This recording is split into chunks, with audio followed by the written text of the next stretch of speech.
Kidlat News Updates. Mga balita ngayon, 5 dating rebelde nagbalik loob sa Masbate, 3 barangay nagkaisa laban sa insurhensiya. Bishop Mangalinaw ng Nueva Vizcaya at iba pa humarap sa pagdinig ng kaso kaugnay ng barikada kontra mining.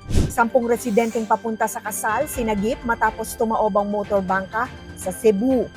Ako po si Cesar Sorian para ihatid ang mga nangungunang balita sa buong kapuluan.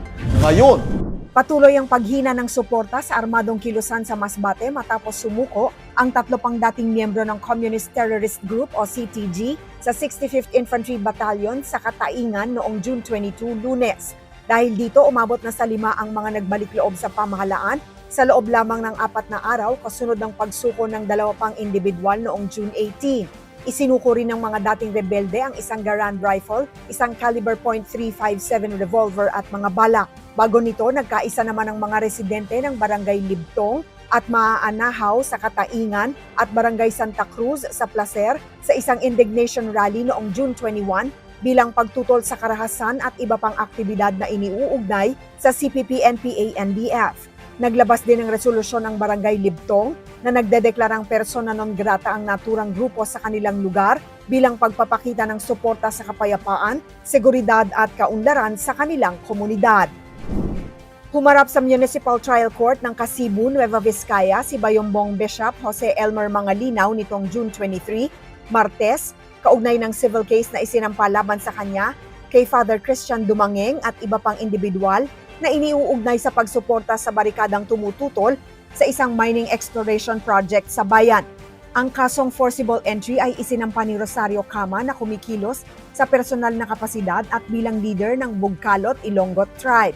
Bago ang pagdinig, dumalo sa misa at nakiisa sa isang mapayapang solidarity walk ang mga pari, madre, lay faithful at environmental advocates bilang pagpapakita ng suporta kina Bishop Mangalinaw at Father Dumangeng.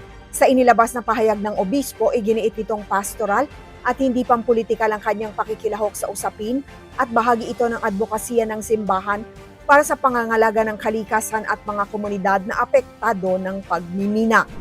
10 katao ang ligtas na nasagip ng Coast Guard Clearing Outpost Marigondon matapos tumaob ang sinasakyang motorbangka malapit sa Sulpa Island sa Olango Island, Cebu nitong June 22, Lunes ng gabi. Ayon sa mga otoridad, pumalya ang makina ng bangka matapos hampasin ng malalaking alon dulot ng masamang panahon, dakong 5:50 ng hapon bago ito tuluyang tumaob.